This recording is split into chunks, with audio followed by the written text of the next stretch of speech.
Hello, my name is Louis Grossman. I'm a professor of law at American University.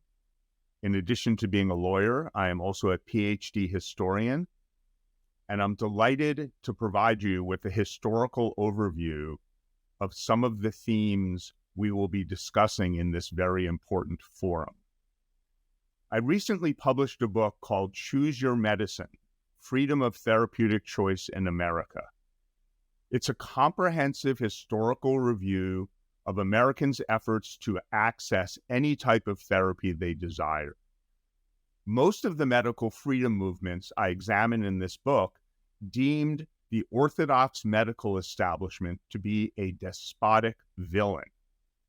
The book shows that mistrust of the healthcare establishment and widespread skepticism about science and expertise is a long tradition rooted in American libertarian values. To fully grasp this phenomenon, we must take a deeper look at the substance of American demands for medical freedom. To modern ears, the phrase medical freedom invokes first and foremost demands for bodily autonomy. But bodily autonomy has always been just one of multiple strains of American medical freedom rhetoric. Another is freedom of religion. In America, the ideal of medical choice has always been inextricably intertwined with the free exercise of religion. And opposition to the orthodox medical establishment has frequently been equated with resistance to an established church. The link has often been analogical, with the choice of a doctor and a system of medicine being equated with the choice of a clergyman and religion. But sometimes the link has been more direct, especially with respect to the many spiritually infused alternative sects that have popped up in America over its lifetime. Relatedly, even when demands for freedom of therapeutic choice have not invoked religion, they have often been based on demands for freedom of conscience or freedom of opinion. Many Americans have always considered medicine to be a flawed or incomplete science and have thus viewed medical truth to be a matter of opinion. And for much of American history, people taking this position had a point. Until the 20th century, regular doctors had no greater claim to actual therapeutic success than the alternative practitioners that they dismissed as empirics and quacks. Many Americans thus understandably considered orthodox physicians to be arrogant dogmatists, imposing their techniques, values, and opinions on society. Even in modern times, people have continued to attack the legitimacy of orthodox scientific medicine, especially where its successes have been incomplete, such as with the treatment of cancer, or less tangible, such as with the prevention of communicable disease. Then there are arguments based on economic freedom. Americans have frequently considered the medical establishment to be an elitist and greedy trade cartel. Economic resistance to orthodox medicine has drawn on this country's deep-seated opposition to monopolies and trusts in general, especially those supported by the state. This line of argument often fades over into paranoid conspiracy mongering, contentions that an avaricious access between government on the one hand and moneyed interests on the other hand, primarily organized medicine and or the pharmaceutical industry, is restricting medical choice to aggrandize its power and profit off of American bodies. Finally, Americans have long condemned the medical establishment for squelching free inquiry. Until the 20th century, the dominant notion was that widespread, unregulated, trial and error research was the best way to advance medical knowledge and develop new treatments. Moreover, many people viewed medicine as a relatively simple science, in which practitioners without extensive education or highfalutin credentials could make improvements and breakthroughs. In this worldview, state restrictions on unorthodox practice and unorthodox remedies inhibited medical progress. Of course, in the mid-20th century, this preference for unfettered, decentralized medical inquiry collided with the emergence of the randomized controlled study as the gold standard of medical truth. But the traditional view persists in the American population, especially in the alternative medicine community. Now let's examine how these themes I've been discussing have played out at various times in U.S. history. This is Samuel Thompson. Thompson, an unschooled itinerant healer from New Hampshire, became the founder of the most popular alternative medical sect in early 19th century America. Thompsonianism was a botanical approach based on lobelia, cayenne pepper, and steam baths. The Thompsonians were also a political force who, aligned with the Jacksonian Democrats, waged an extraordinarily successful war against medical licensing. A word on medical licensing. During the country's first decades, medical licensing regimes proliferated due to Orthodox doctors' efforts. By 1825, 18 of the 24 extant states had medical licensing. But by the time of the Civil War, because of the Thompsonians' anti-licensing campaign, no effective medical licensing regime existed in any state. It's important to understand that antebellum Orthodox medicine was defined by highly theoretical systems derived from the ancients, elitist attitudes, and enervating heroic therapeutics, heroic in quotation marks, including massive bleeding, purging with mercury compounds, and painful blistering. In their triumphant campaign against Orthodox doctors, the Thompsonians invoked all the themes I just reviewed, including bodily freedom, freedom of religion, freedom of conscience, economic freedom, and freedom of inquiry. They successfully attacked medical licensing as an oppressive, monopolistic, unscientific, aristocratic, freedom-stripping conspiracy between organized medicine and captured state governments. Even when medical licensing resurged in the latter part of the 19th century, that period we call the Gilded Age, the licensing statutes were written and enforced in a way that protected alternative practitioners. These alternative sects included homeopathy, eclectic medicine, mind cure, Christian Science, and magnetic healing, among others. Practitioners and patients of these unorthodox systems led a robust medical freedom movement fighting orthodox medical dominance. These activists, in contrast to the earlier Thompsonians who we spoke about, included many privileged, highly educated members of society. They raged against a corrupt medical trust dominating the medical market. Freedom of inquiry and freedom of religion were also extremely prominent themes during this time. On the left, we have William James, the pragmatist philosopher.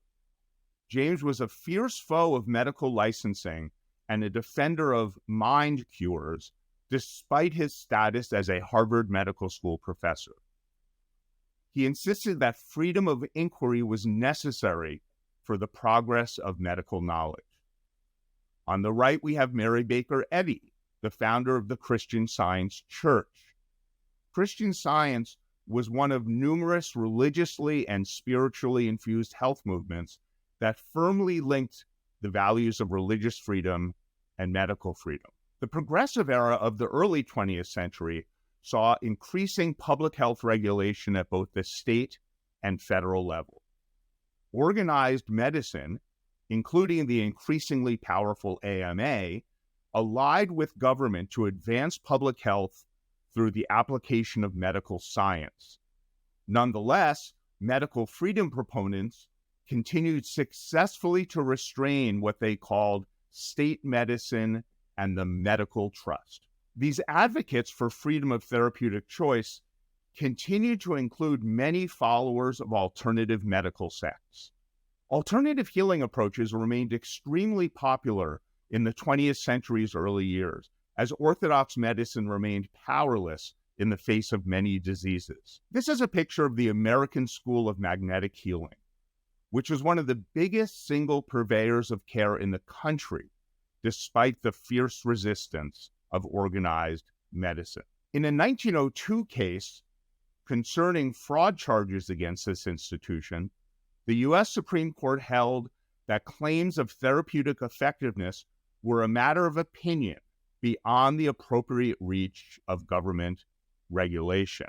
The court stated, there is no exact standard of absolute truth by which to prove an assertion of therapeutic effectiveness false and a fraud. Shortly afterward, the Supreme Court, citing this case, interpreted the Pure Food and Drug Act, a great progressive statute, as not applying at all to claims of therapeutic efficacy. Another notable triumph of progressive-era medical freedom activists was their 1912 defeat of a federal bill that would have created a national health department. This seemingly anodyne proposal, which simply would have gathered various pre-existing health-related government activities under one roof, gave rise to a powerful resistance movement under the aegis of the National League of Medical Freedom. Opponents successfully portrayed the bill as a tyrannical conspiracy by the AMA to gain control of the country's entire health apparatus and squelch Americans' freedom of therapeutic choice. In the 1940s, America entered a highly atypical period that I'll call the Age of Trust. The U.S. victory in World War II was aided tremendously by the scientific triumphs of elite experts working hand in hand with the government, the military, and industry. The years following the war were thus characterized by unprecedented faith in the country's major institutions, including its scientific and medical establishments. The American industrial, government, academic, biomedical complex pushed out wonder drugs at an astonishing pace for several decades.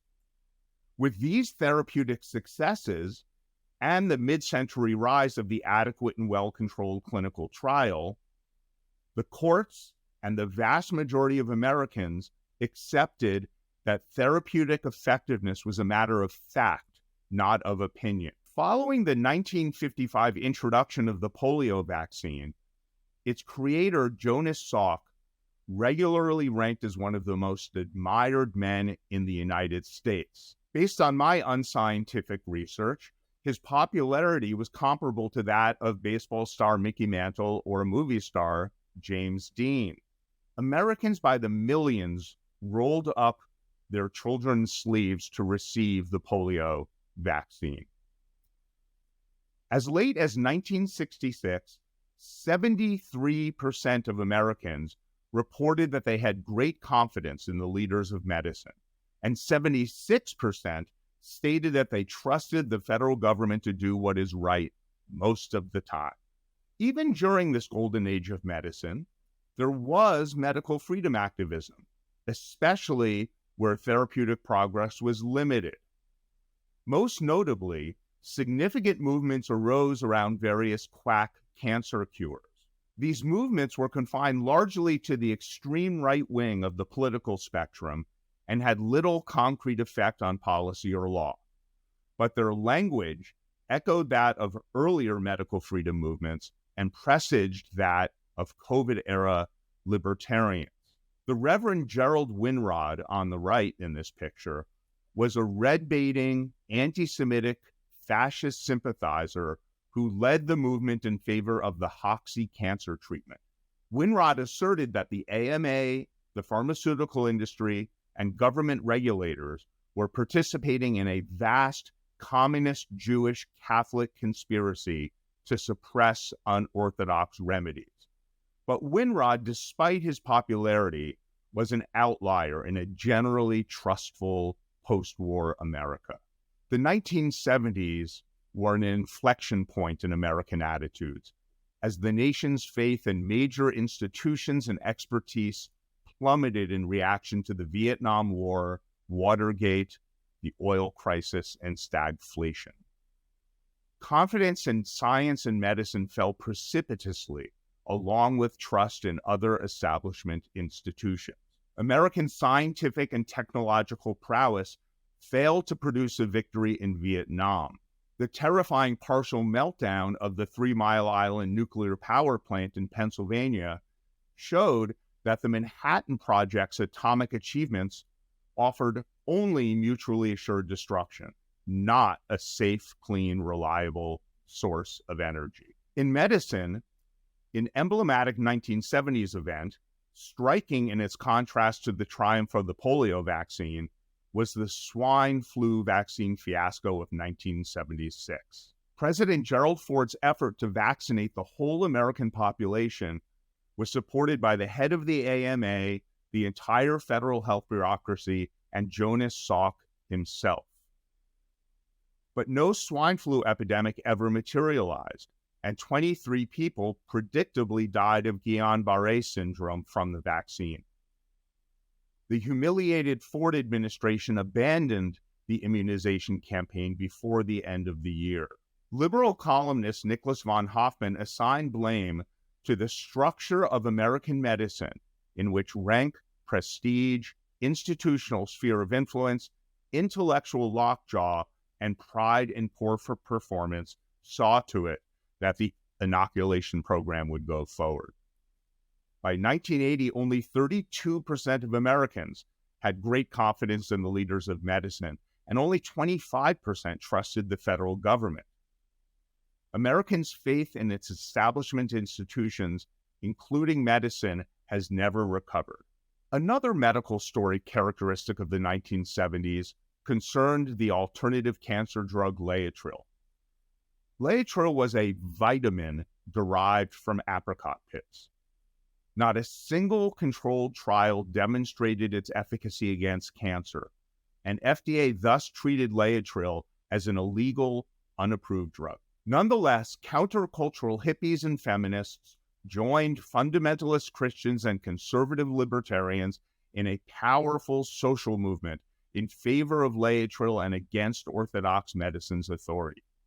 27 states passed Laetrile legalization statutes. Congress seriously considered stripping the FDA of its power to review drug effectiveness, and 2 federal courts blocked FDA's enforcement activities against Laetrile before the Supreme Court finally reversed them. Laetrile itself faded away as a cause in the early 1980s, but alternative medicine use in general surged then and afterward. Today, complementary and alternative medicine, or CAM, is very popular, and its advocacy organizations continue to attack the AMA, the FDA, the pharmaceutical industry, and the rest of the medical establishment. Notably, American law has accommodated the presence of CAM to a remarkable extent in recent decades, despite the extremely limited evidence of its efficacy in controlled clinical trials. Another modern victory over orthodox medicine has been the stunningly successful medical marijuana movement. It started with the passage of California Proposition 215 in 1996. Today, about 36 states have legalized medical marijuana, and the federal government has largely acquiesced. This development has occurred despite the opposition of the AMA and a dearth of controlled clinical trials. Which brings us to the COVID-19 pandemic. As you all know, freedom of therapeutic choice was a dominant theme during the pandemic. This activism was fueled by a deep distrust of America's establishment institutions, including the federal health bureaucracy, medical experts, and drug companies, and by conspiratorial rhetoric concerning these institutions.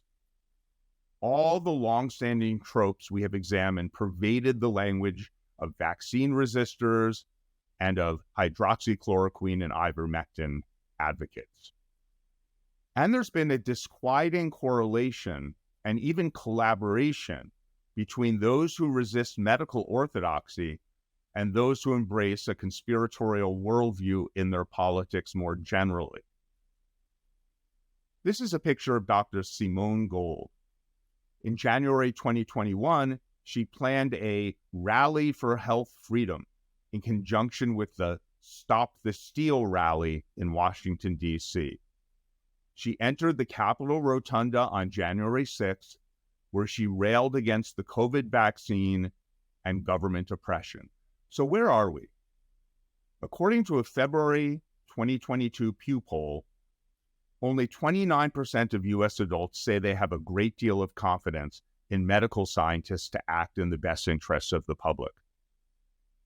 Many of you probably think our country has gone off the rails. From a historical perspective, however, I would argue that the country has simply reverted to its norm. Thank you very much for listening.